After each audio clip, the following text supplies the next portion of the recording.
Hello friends, today I'm going to show you how I like to make a fully fashioned decrease on your knitting machine. I use a Brother KX350, but you can really use any knitting machine for this. This is my favorite way to make decreases. It's super simple, but it still gives you a really lovely knit. Here is a little sneak peek of what she turns out to look like. And I just wanted to give a quick tutorial on how you achieve this. So let's hop into it. So this is how we create a fully fashioned decrease.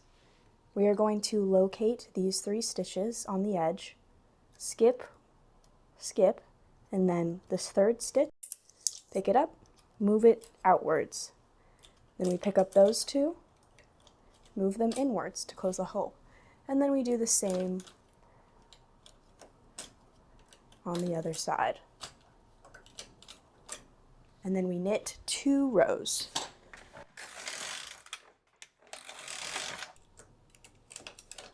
Third stitch, pick it up, put it over to the right, pick up those 2 stitches and close the gap.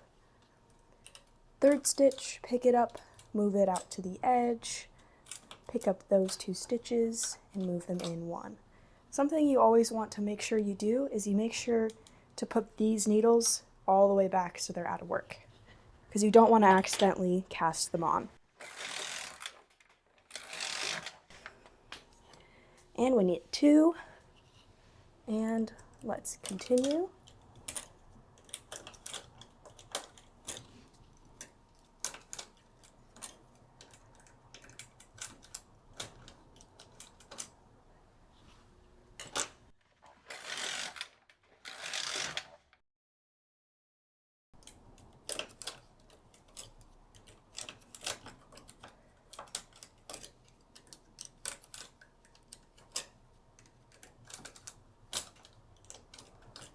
And let's adjust our weights real quick, just so they're not pulling down the sides too much. Just move them up. There we go. And I'll do it one more time.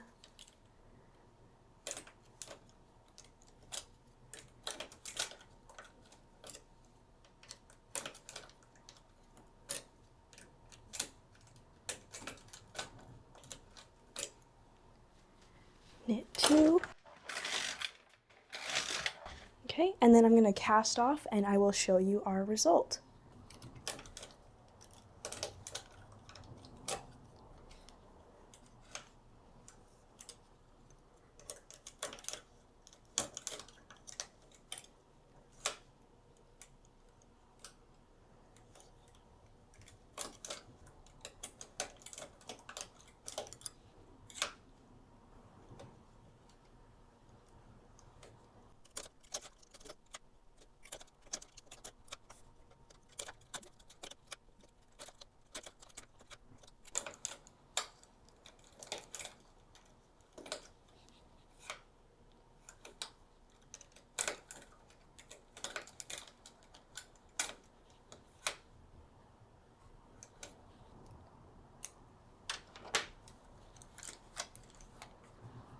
Okay, super easy, super simple decrease technique, and it looks so neat. Like, this is my favorite decrease technique just because of how absolutely pretty it looks. No gaps, nice tucking underneath the stitches.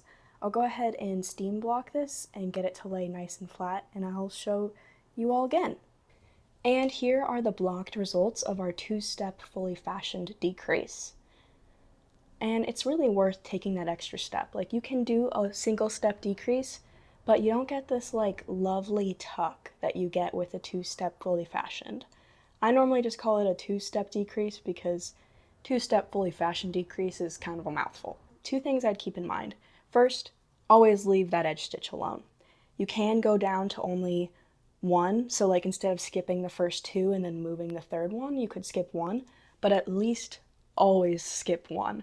I recommend skipping 2, but if you really only want to skip 1, you can do that too. The other thing you want to keep in mind is you'll notice how I always knit 2 after. I have tried knitting 1. It looks wonky. You end up with a strand of yarn essentially that's not accounted for, and it kind of just goes diagonally and is a loose strand. So you always want to knit 2 after your decrease. Thank you for joining me on this tutorial for how to make a fully fashioned decrease. If you have any questions, feel free to leave those in the comments. And if you're interested in signing up for being a test knitter for my knitting patterns, there's a link in the description. Thank you so much, subscribe for more, and I will see you later.